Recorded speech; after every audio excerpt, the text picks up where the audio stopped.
আজি এপিএছচিৰ ফলাফল ঘোষণা কৰিছে আৰু এপিএছচিৰ ফলাফল ঘোষণাতে পিছতে ইতিমধ্যে উৎফুল্লিত হৈ উঠিছে এপিএছ বিশেষকৈ SPM IAS একাডেমীৰ যিসকল শিক্ষাৰ্থী।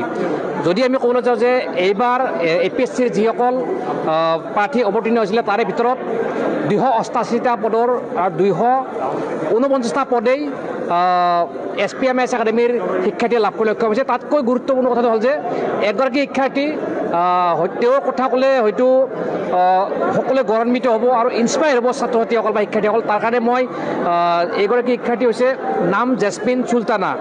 জেছমিন চুলতানাৰ এই যি সাফল্যৰ আঁৰত বহু কাহিনী লুকাই আছে আৰু সেই কাহিনীয়ে মই অকণমান আমাৰ ৰিপৰ্টাৰ এনেই দৰ্শকক জনাবলৈ চেষ্টা কৰিম।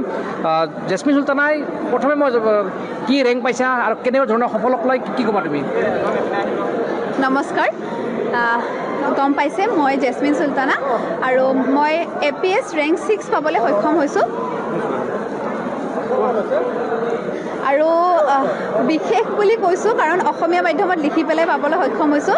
আৰু যিহেতু অসমীয়া মাধ্যমৰ ছাত্ৰ ছাত্ৰীসকলে অলপ সন্দেহ থাকে মনত যে অসমীয়া মাধ্যমত শীৰ্ষস্থান দখল কৰিব পাৰি নে নোৱাৰি বা অসমীয়া মাধ্যমত ক্লিয়াৰ হয় নে নহয়, গতিকে সেই সন্দেহটো চাগে নাইকিয়া হ'ব এতিয়াৰ পৰা যে অসমীয়া মাধ্যমত লিখি পেলাইও ক্লিয়াৰ কৰিব পাৰি আৰু ভাষা কেতিয়াও হেঙাৰ হ'ব নোৱাৰে।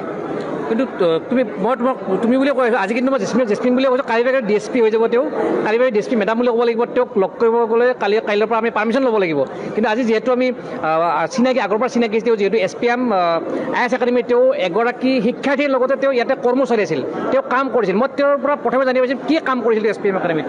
হয়, মই SPMৰ আছামিজ বেটছৰ ষ্টুডেণ্ট আছিলোঁ আৰু মই এতিয়া SPMত জব কৰি আছোঁ যোৱা এবছৰ ধৰি। মই আছামিজ ছেগমেণ্টত কণ্টেণ্ট ৰাইটাৰ হিচাপে জব কৰি আছিলোঁ, ডেপুটি হেড হিচাপে।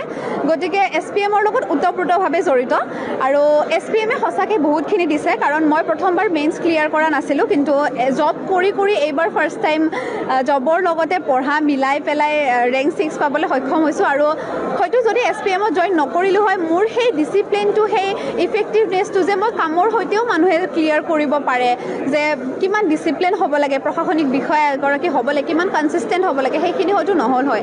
গতিকে Mridul sir, Satyajit sir, Chinmoy sir, Bibek sir সকলোকে বহুত ধন্যবাদ জনাইছোঁ যে SPMে মোক সিমানখিনি ডিচিপ্লিন বনাইছে, সিমানখিনি কনচিষ্টেণ্ট বনাইছে যে এগৰাকী প্ৰশাসনিক বিষয়া হিচাপে কেৱল মানে পাঠদানৰ যি কথা, তথ্যগত যি কথা সেয়াৰে নহয়, মেণ্টেলি মোক প্ৰিপেয়াৰ কৰি তুলিছে। গতিকে বহুত ধন্যবাদ তেওঁলোকলৈ। কিন্তু ইমান ষ্টুডেণ্ট আছিল ইয়াতে, সেই ষ্টুডেণ্টৰ মাজত তোমাক তুমি বুলি কৈ আছোঁ, মই 6 নম্বৰ ৰেংক পাবলৈ সক্ষম হৈছা। তুমি এগৰাকী কৰ্মচাৰী হিচাপে ইয়াত কাম জব হোল্ডাৰ হিচাপে কাম কৰিছিলা, কৰ্মচাৰী হিচাপে কাম কৰিছিলা, কণ্টেণ্ট ৰাইটাৰ হিচাপে কাম কৰিছিলা।